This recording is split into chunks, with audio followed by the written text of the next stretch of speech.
महाराष्ट्री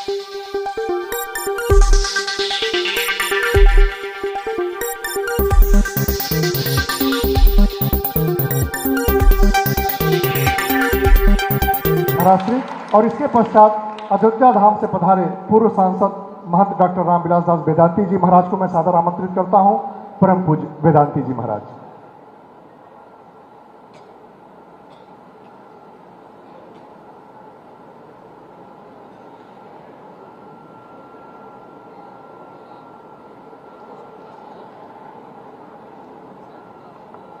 भारत माता की। सभी लोग दोनों भुजाओं को उठाकर बोलेंगे भारत माता की। पंजा नहीं दिखाई दे, बजरंग बली की गदा बनाई मुट्ठी वाली। भारत माता की।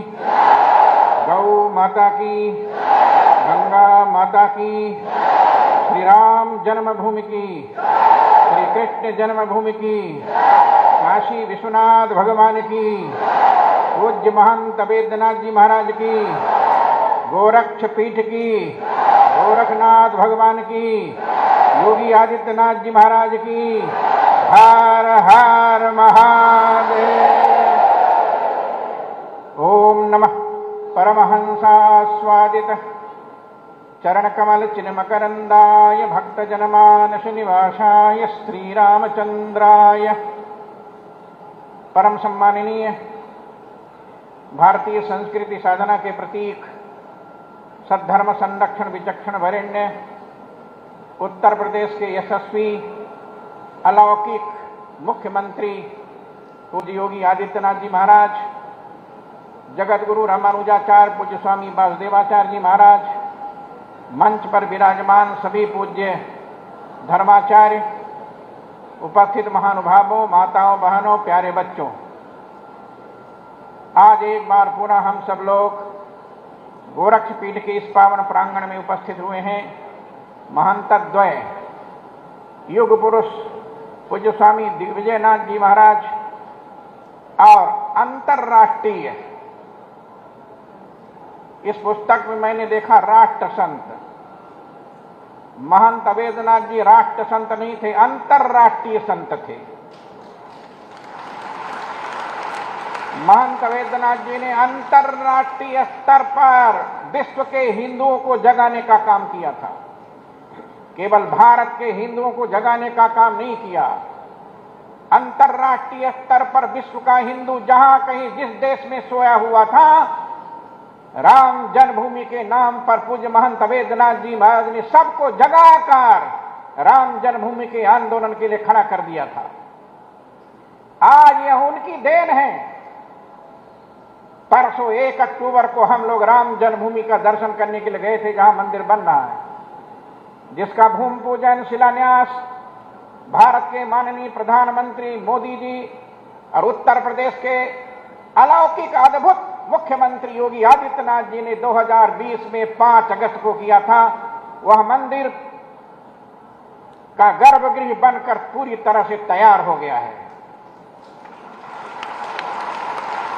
जब मैं उस गर्भगृह मंदिर के सामने खड़ा हुआ तो मुझे पूज्य महंत वेदनाथ जी महाराज का स्मरण हो आया और सोचने लगा, आज के दिन यदि पूज्य महंत वेदनाथ जी होते, उनको कितनी प्रसन्नता होती। आज के दिन यदि अशोक सिंघल होते, यदि आज के दिन परमहंस रामचंद्र दास जी होते, यदि आज के दिन शंकराचार्य पूज्य स्वामी शांतानंद सरस्वती होते, स्वामी वामदेव जी होते, कितनी प्रसन्नता होती। लेकिन 1 अक्टूबर को देखने के बाद मुझे ऐसा लगा कि जिस दिन इस मंदिर में रामलला विराजमान हो जाएगा, उसी दिन महंत वेदनाथ जी महाराज के हृदय को शांति मिलेगी और महंत वेदनाथ जी महाराज का संकल्प पूरा होगा। महंत वेदनाथ जी महाराज ने जो संकल्प किया था, जिसके लिए हम सब लोग मंदिरों से बाहर निकले थे और बाहर निकलकर देश के कोने कोने में जाकर हिंदुत्व का जागरण किया था, और हिंदुत्व के जागरण के प्रभाव से हमारे मठों से, मंदिरों से साधु महात्मा लोग निकलकर बाहर आए थे, और जिसका परिणाम हुआ कि भारत का सबसे बड़ा आंदोलन आजादी के बाद यदि कोई दूसरा आंदोलन था तो उसका नाम था राम जन्मभूमि। जिस राम जन्मभूमि पर सन 49 को पूज्य गुरुदेव श्री अभिराम दास जी महाराज की तपस्या से भगवान रामलला का प्राकट्य हुआ था, जिस रामलला की मूर्ति को हटाने के लिए तत्कालीन प्रधानमंत्री पंडित जवाहरलाल नेहरू ने गोविंद बल्लभ पंत जो यहाँ के मुख्यमंत्री थे आदेश दिया था कि रामलला की मूर्ति को हटा दिया जाए। लेकिन उस समय पूज्य महंत दिग्विजय नाथ जी महाराज गोरखपुर से हजारों राम भक्तों को ले जाकर के चारों ओर से घेर लिया था और वहां पर सिटी मजिस्ट्रेट थे ठाकुर गुरुदत्त सिंह जी। ठाकुर गुरुदत्त सिंह जी ने कहा रामलला की मूर्ति नहीं हटेगी। आज मैं निवेदन करना चाहता हूं, भारत वसुंधरा का वह अद्भुत सौंदर्य आज राम जन्मभूमि के भव्य दिव्य मंदिर के रूप में अयोध्या में दिखाई दे रहा है, जिसका भूमि पूजन योगी आदित्यनाथ जी महाराज और प्रधानमंत्री नरेंद्र मोदी जी ने किया था। आज मैं निवेदन करना चाहता हूं, जहां कहीं जाता हूं, अभी मैं तिरुपति बालाजी गया था कुछ दिन पहले, वहां के लोगों ने कहा, वहां के लोगों ने कहा आंध्र प्रदेश में मुख्यमंत्री ठीक नहीं है, योगी आदित्यनाथ जैसा मुख्यमंत्री आंध्र प्रदेश को चाहिए। मुझे एक दिन बड़ा आश्चर्य हुआ। एक दिन पूर्व मुख्यमंत्री राबड़ी देवी का वक्तव्य आ रहा था बिहार से कि बिहार के लिए तो योगी आदित्यनाथ जैसा मुख्यमंत्री चाहिए। मुझे बड़ा आश्चर्य हुआ। आज मैं निवेदन करना चाहता हूं, जहां कहीं जाओ उत्तर प्रदेश का भ्रष्टाचार, उत्तर प्रदेश का आतंकवाद, उत्तर प्रदेश की अराजकता को यदि किसी ने दूर किया तो उसका नाम योगी आदित्यनाथ है। योगी आदित्यनाथ जी के डर के मारे आज उत्तर प्रदेश के आतंकवादी, आज उत्तर प्रदेश के लोग आनंद पूर्वक अयोध्या की सड़कों में चल सकते हैं, गोरखपुर की सड़कों में चल सकते हैं। अराजकता को दूर करने का काम यदि उत्तर प्रदेश में आजादी के बाद किसी ने किया है तो उसका नाम योगी आदित्यनाथ जी है। आज मैं उन्हें धन्यवाद देता हूं, जिन्होंने उत्तर प्रदेश की बागडोर अपने हाथ में लेने के बाद सामाजिक समरसता, राष्ट्रीय सद्भावना, राष्ट्रीय एकता के साथ सबको साथ में लेकर चलने का काम, जैसे माननीय प्रधानमंत्री नरेंद्र मोदी जी ने घोषणा किया था, सबका साथ, सबका विकास, सबका विश्वास, सबका प्रयास, इसको चरितार्थ करने का काम भारत के किसी मुख्यमंत्री ने किया है तो योगी आदित्यनाथ जी ने किया है। आज इस मंगलमय महंत द्वय के पुण्यतिथि के अवसर पर हम उनके चरणों में श्रद्धांजलि अर्पित करते हुए अपनी वाणी को विराम देता हूं। बहुत बहुत धन्यवाद। जय श्री राम, जय श्री राम। बहुत बहुत धन्यवाद पूज्य महाराज श्री। कृपा करें पूज्य बालकनाथ जी महाराज। विश्वेश रूपम जगदीश रूपम धर्मर्कयूपम यतिवर्के भूपम संसारे सारम त्रेतार्पहारम श्री गोरक्षनाथम सतम नमामि। बोलिए महायोगी गुरु गोरक्षनाथ जी महाराज की, बोलिए श्री संत श्री दिग्विजयनाथ जी महाराज की, बोलिए ब्रह्मलीन महंत श्री अवैधनाथ जी महाराज की। बंधुओं, आज इस कार्यक्रम की अध्यक्षता कर रहे हमारे नाथ संप्रदाय के अध्यक्ष और उत्तर प्रदेश के और पूरे देश और दुनिया के उनके आशा और एक रक्षक के रूप में पहचान बनाने वाले ऐसे हमारे श्रद्धेय योगी आदित्यनाथ जी और मंच पर उपस्थित हमारे सभी श्रद्धेय संत जन विराजमान हैं, उनके श्री चरणों में प्रणाम करता हूं। सामने भी संतों के चरणों में प्रणाम करता हूं। मंचासीन सभी जनप्रतिनिधि हैं विराजमान, छात्र छात्राएं हैं, भक्तजन पधारे हैं। मैं तो इतना ही कहना चाहता हूं कि जो आज का कार्यक्रम का मूल भाव से जिस कार्यक्रम को हम सब ने आयोजित किया है, हमारे बच्चे बच्चियां बैठे हैं, कोई इधर देख रहा है, कोई उधर देख रहा है। एकाग्रता की बहुत बड़ी आवश्यकता है और जहां हम बैठे हैं और आज जो हम सब कुछ हैं स्थान पर, चाहे अपने घर पे हों या हमारे माता पिता या हमारे पूर्वज आज इस धरा पर टिके हैं, हमारा वंश अगर कहीं टिका है इस पूरे पूर्वांचल क्षेत्र में, तो उसका एकमात्र कारण है ये गोरक्षपीठ। और इस गोरक्षपीठ के हमारे ब्रह्मलीन महंत दिग्विजयनाथ जी, महंत अवैधनाथ जी और वर्तमान महंत श्री आदित्यनाथ जी महाराज। आज जो हम सब ये वातावरण अपने आसपास में देखते हैं, आज न केवल भारत अपितु पूरी दुनिया का केंद्र बना है ये क्षेत्र। हम सब के अंदर बहुत ही गर्व की अनुभूति होती है। तो उसका कारण हमारा ये पीठ है और इस पीठ के हमारे सिद्ध पुरुष योगेश्वर हैं।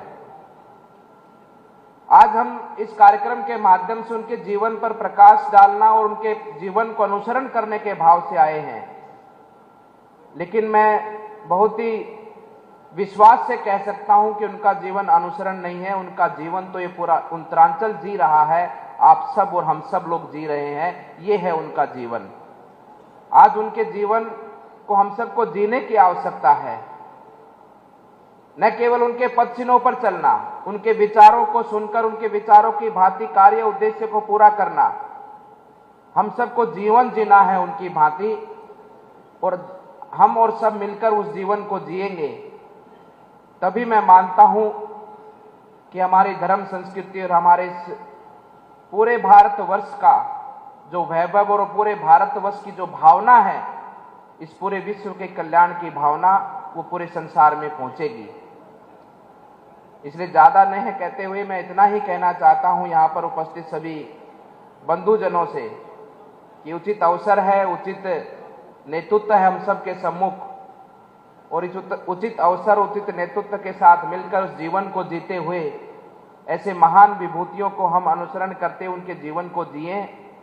और इस क्षेत्र के अंदर जिस प्रकार से, चाहे उस कालखंड के अंदर हमारे धर्म को समाप्त करने वाली ताकतें क्यों ना हो, शिक्षा के प्रचार प्रसार में जिस प्रकार से उन्होंने काम किया और धर्म को समाप्त करने वाली ताकतों का संहार किया, हर क्षेत्र के अंदर इस क्षेत्र को आगे बढ़ाने का योगदान दिया। बंधुजनों, एक विचार भी मेरे मन में बैठे बैठे आ रहा था। अभी राजस्थान के अंदर चुनाव है, उसके साथ में 4 राज्यों में भी चुनाव है। इन चुनाव में मैंने महाराज जी एक अलग ही स्वरूप देखा। जब चुनाव की कार्यक्रम होते हैं पूरे राजस्थान प्रदेश में या अन्य प्रदेशों के अंदर, मैं सोच रहा था कि अलग अलग समय पर भगवान ने इस धरा पर अवतार लिया। अवतार लेने के समय पर अलग अलग अपने शस्त्रों के साथ में उन्होंने अवतरित हुए और असुरों का संहार किया। भगवान कृष्ण के हाथों में सुदर्शन चक्र था, तो भगवान श्री राम के हाथों में धनुष था। लेकिन आज वर्तमान समय में और आने वाली पीढ़ी भी एक ऐसे ही युग पुरुष को जानेगी कि जिसके हाथों में बुलडोजर है, और बुलडोजर जिस प्रकार से ये भी आने वाले समय पर ऐसे अधर्मी लोगों का जो समाज का हित नहीं करते, समाज को तोड़ने की काम करते हैं, समाज को लूटने का कार्य करते हैं, ऐसे अधर्मी और अधर्म के ऊपर विजय प्राप्ति के प्रतीक के रूप में बुलडोजर जाना जाएगा। ये समय आज हम सबको ऐसे व्यक्तित्व के साथ खड़ा होना है। पूज्य महाराज जी ने उस माध्यम के साथ में ऐसे लोगों को, उनके साम्राज्य को खत्म करने का काम किया, उनके विचारों को खत्म करने का काम किया, और आवश्यकता पड़ी तो भारत के संविधान अनुसार उनको भी मिट्टी में मिलाने का कार्य किया। आगे भी निरंतर मानवता के प्रति खड़े रहते हुए, मानवता के विकास के लिए, मानवता की स्थापना के लिए सदैव संत का जीवन समर्पित रहते हुए इसी प्रकार से कार्य करेगा। लोगों के लिए राजनीति होगी। लोग इसमें राजनीति की बात करते होंगे, हम सब भी जानते कि राजनीतिक व्यक्तियों को राजनीति कहते हैं, लेकिन हमारे लिए राजनीति नहीं है, हमारे लिए तो राम नीति है। हम तो राम की नीति के भाव से जनता जनार्दन की सेवा करते हैं। राजनीति उन लोगों के लिए है, और राजनीति शब्द को तो मैं केवल इतना ही मानता हूं कि जो अपने राज्य प्राप्ति के लिए, अपने अधिकार प्राप्ति के लिए या अपने वर्चस्व के लिए समाज के हित के कार्यों के अंदर टीका टिप्पणी करता हो, केवल उतनी ही वही राजनीति होती है। अन्यथा ये मंच तो केवल समाज नीति और राम नीति का है। आप सबका कल्याण हो, आप सबका उदय हो, आप सबके श्री चरणों में प्रणाम करते हुए अपनी वाणी को विराम देता हूं। बोलिए भारत माता की जय। बहुत बहुत धन्यवाद पूज्य महाराज श्री। हम युग पुरुष ब्रह्मलीन महंत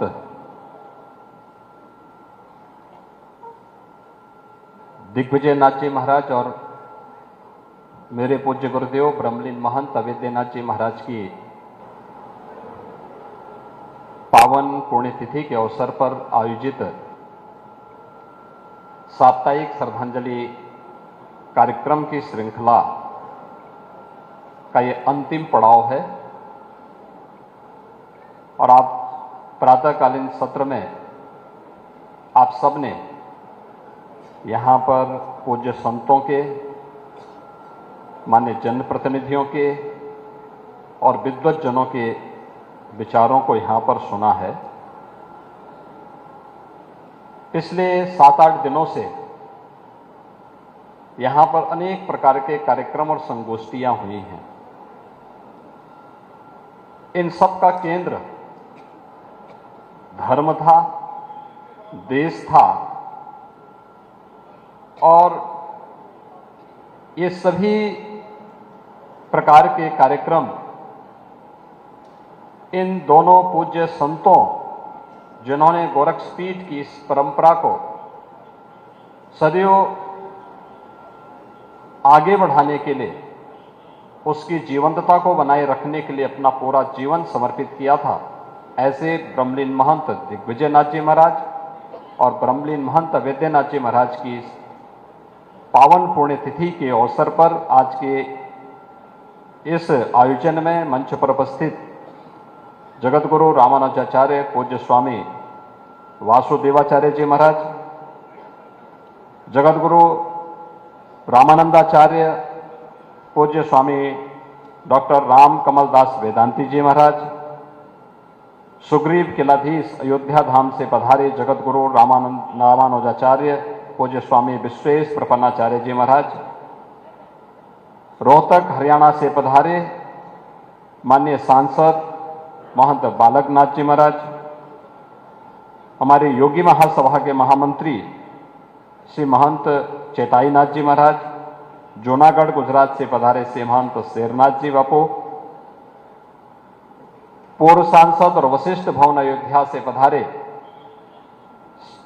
श्री महंत डॉक्टर रामविलास वेदांती जी महाराज, दिगंबर अखाड़ा के श्री महंत सुरेश दास जी महाराज, उड़ीसा कड़क से पधारे श्री महंत शिवनाथ जी महाराज, नेमिसारण्य से पधारे स्वामी विद्या चैतन्य जी, भेड़भंजन गुजरात से पधारे महंत कमलनाथ जी, दुग्धेश्वर नाथ मंदिर गाजियाबाद से पधारे स्वामी नारायण गिरी जी, बड़ोदरा गुजरात से पधारे महंत गंगादास जी, शक्तिपीठ देवीपाटन के श्री महंत श्री मिथिलेश नाथ जी, आज के इस कार्यक्रम में उपस्थित हमारे सभी पूज्य संतजन, इस अवसर पर विशेष रूप से उपस्थित राष्ट्रीय स्वयंसेवक संघ के प्रांत प्रचारक श्री सुभाष जी, हमारे माननीय सांसदगण श्री रविकिशन शुक्ला जी, श्री जगदम्बिका पाल जी, डॉक्टर रामोपदराम त्रिपाठी जी,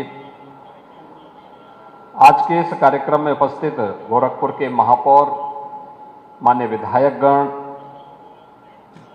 दीनदयाल उपाध्याय गोरखपुर विश्वविद्यालय की कुलपति प्रोफेसर पूनम टंडन जी, मदन मोहन मालवीय प्रौद्योगिकी विश्वविद्यालय के कुलपति प्रोफेसर जेपी सैनी जी, महायोगी गुरु गोरखनाथ आयुक्त विश्वविद्यालय के कुलपति प्रोफेसर एके सिंह जी और अन्य सभी विद्वज्जनों, सामाजिक सांस्कृतिक संगठनों, इन सब के जो पदाधिकारी यहाँ पर उपस्थित हुए हैं, महाराणा प्रताप शिक्षा परिषद और उससे संबद्ध जितने भी शिक्षण प्रशिक्षण संस्थाओं के आचार्य प्राचार्य और छात्र छात्राएं इस कार्यक्रम में सम्मिलित हो पा रहे हैं या जिन्होंने अपने अपने संस्थानों में कार्यक्रम आयोजित किया है, उन सबको मैं हृदय से धन्यवाद देता हूं, पूज्य संतों का, विद्वज्जनों का हृदय से अभिनंदन करता हूं, स्वागत करता हूं।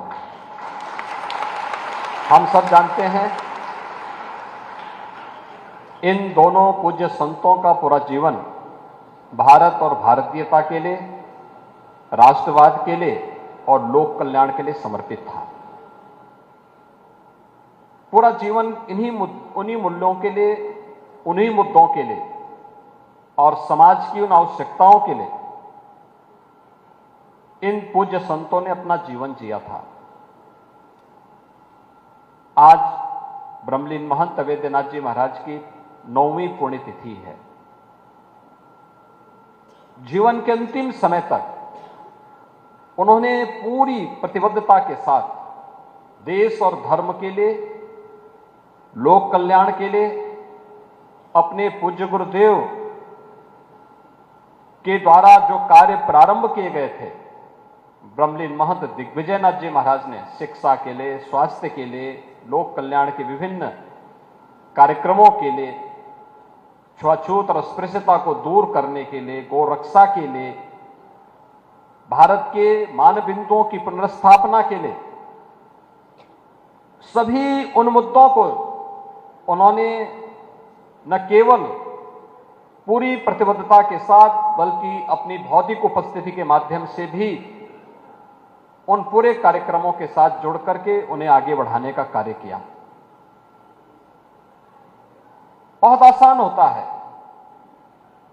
कि किसी कार्यक्रम के साथ अपनी सहमति दे करके और उससे बाद में मुकर जाना या भाग जाना, लेकिन इन दोनों पूज्य संतों ने जिन परिस्थितियों में कार्य किया था वे चुनौतीपूर्ण थी। आप याद करिए, देश पराधीन था, तब भारत के अंदर भारतीयता के अनुकूल शिक्षण प्रशिक्षण की बात करना, उस कालखंड में श्री राम जन्मभूमि की बात करना, गोरक्षा की बात करना, भारत के मान बिंदुओं की पुनर्स्थापना की बात करना, उसकी वकालत करना।